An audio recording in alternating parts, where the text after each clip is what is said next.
Should you only do questions when studying for USMLE? Is it mandatory that you incorporate written resources? The answer is, of course, it is not mandatory that you incorporate written resources, because if you think about it, if you do a Qbank that is, let's just say, 2,400 questions, even though UWorld is superfluous as fuck and is up at 3,800, I'm just giving an example.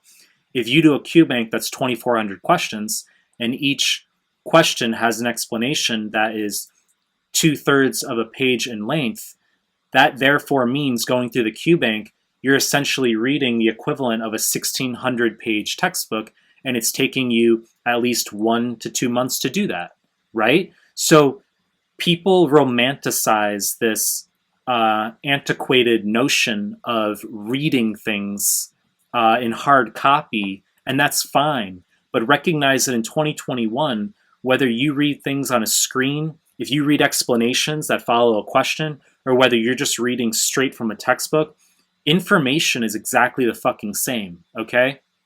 So it's advantageous, I think, that we can just pretty much study for the USMLE actively through questions, okay? Now, if you choose to incorporate written resources, obviously, there's my high-yield PDFs that are for free on my website that are fucking excellent.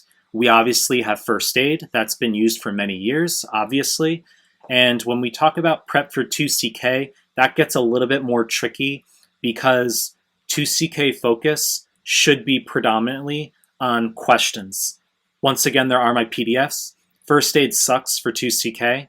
And when we talk about individual rotations, there are occasional side resources that can be used. But overall, my point is that if your concern is that which originates from, should I be reading actual hard copy written resources in addition to questions? The answer is it's not mandatory. No, okay? You can get by with just doing lots of Qbank and the NBMEs, and that is sufficient in 2021, okay? Obviously, I can make a lengthy clip on this. I'll keep things concise. You know the deal. I'm going to continue putting out more content. If you like my stuff, subscribe to my channel, and I appreciate your time. That's it.